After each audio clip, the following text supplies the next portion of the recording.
Welcome to Chicago Bears Now. I am Harrison Graham. As you guys can tell, I'm filming this on my phone. Didn't want to fight traffic and race into the office, build a bunch of graphics. Just want to get you this news as soon as possible. And the news is that ESPN's Adam Schefter reports that the Chicago Bears are, quote, leaning toward trading the number one pick in the 2023 NFL Draft, and that they have received calls from multiple teams inquiring about the number one pick. And before I give my instant reaction, I think this is just a perfect time and reason to subscribe to the channel because this is about to heat up. This is about to ramp up. Teams are at the NFL Combine this week.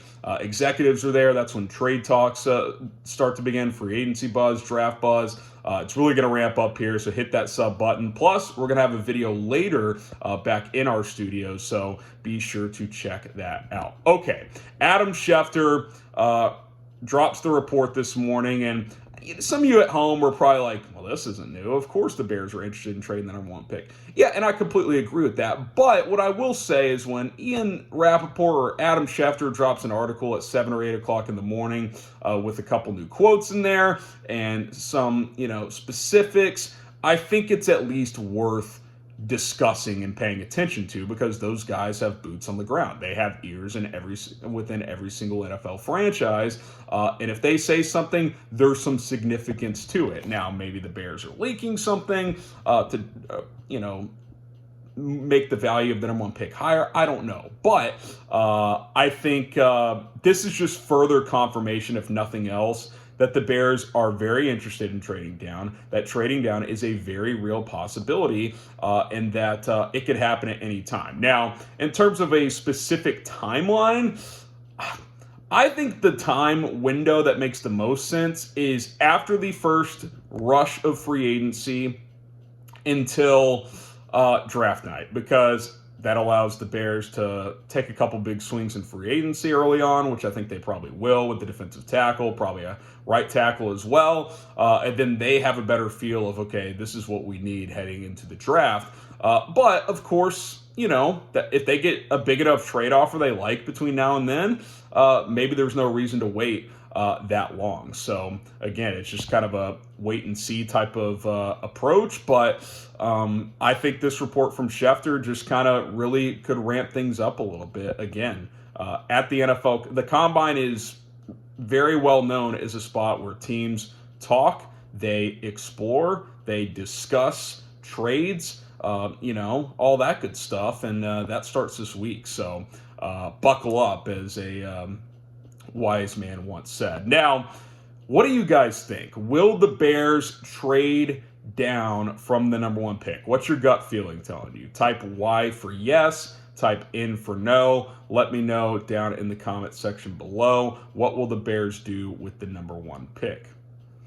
I do think they'll trade it. I don't think it's a guarantee. I've said all along there's a chance they stay at one, and they need to be prepared to select a player there if they do stay at number one. But I do think it's more likely than not that they will trade the number one pick. I said a few weeks ago 65 to 70%.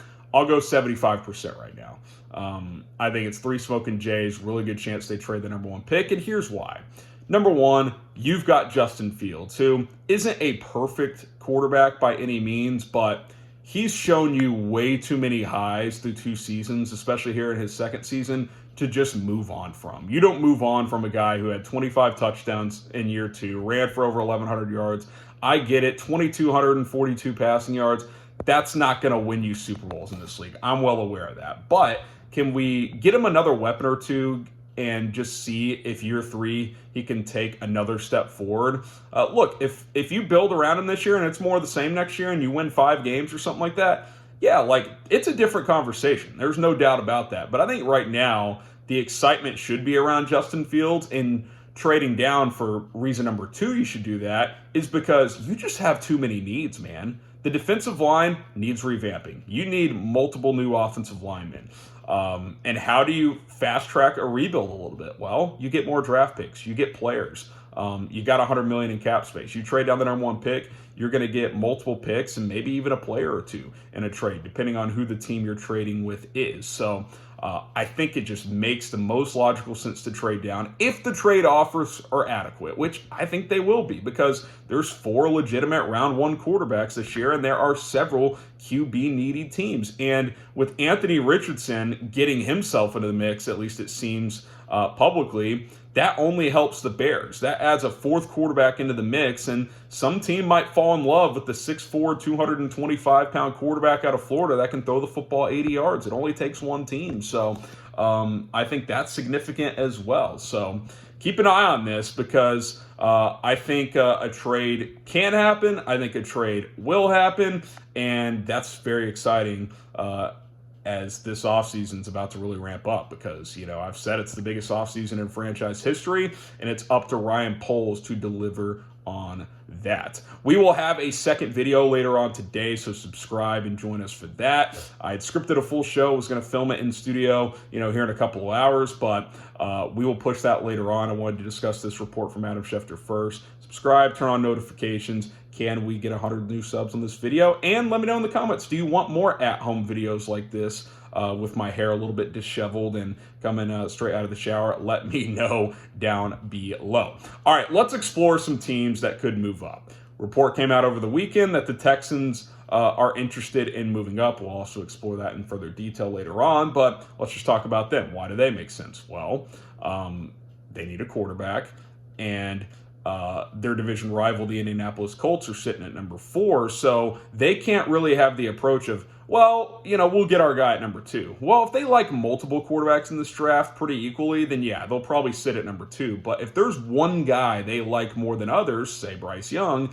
then the only way they can guarantee themselves that they are going to get that player is to move up to number 1. The only way you can get the player you 100% want is to have the number 1 pick. That's just how it works, right? Because if they sit at number 2 and the Colts or the Panthers or the Raiders or Washington or any of these other quarterback teams, needy teams, say, you know what, I'm going to get our guy, and they leapfrog Houston at 2, get the number 1 pick, well, then the Texans are sitting there sweating for 8 minutes on the clock, because they're hoping and praying that that team does not take the guy that they want. Which is why getting the number 1 pick really was just monumental, if we're being completely honest, because of that exact reason. Had the Texans gotten 1 and Bears gotten 2, yeah, the Bears would have still gotten trade offers at 2, but it takes one less team out of the mix. The number 2 pick isn't as valuable as the number 1 pick. It was just big for so many reasons. Shout out Lovie Smith. Okay, Colts at number 4.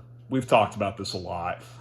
Chris Ballard has to get his quarterback of the future. He's tried these Band-Aid quarterbacks for years with Phillip Rivers and Matt Ryan this year, Jacoby Brissett. And since Andrew Luck, it just really hasn't worked. So I think he wants to find his guy in the draft.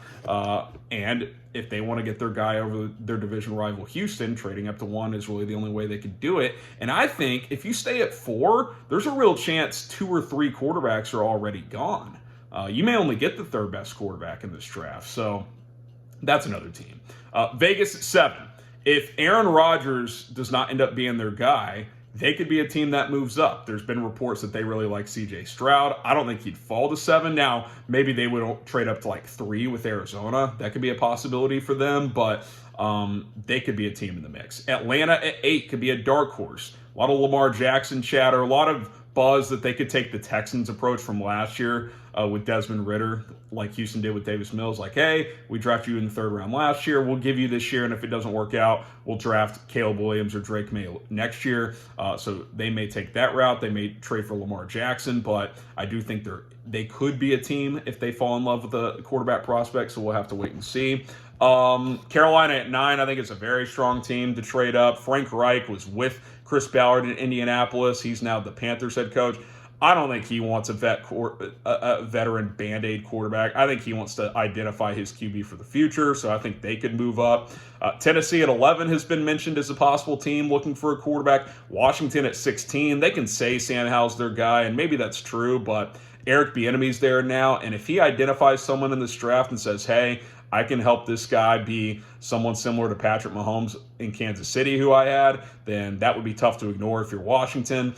Tampa Bay all the way at 19. I mean, are they going to roll with Kyle Trask? I don't know. The point is, there's a lot of quarterback needy teams. Jets at 13 are another one potentially if they don't get Aaron Rodgers. So things are going to ramp up here. Things are really going to ramp up. Which team do you guys think is most likely to trade up to number 1?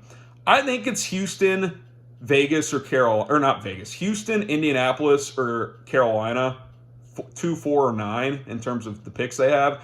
I think those are the 3 most likely, but let me know. Which team do you think is most likely to trade up? All right, that's going to do it. Again, Adam Schefter reporting that the Bears leaning toward trading the number 1 pick in the NFL draft.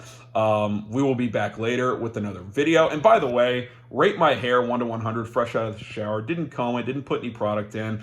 It's not great, I'm not going to lie. Scale of 0 to 100. Listen, I think I deserve credit, though, for getting this video out.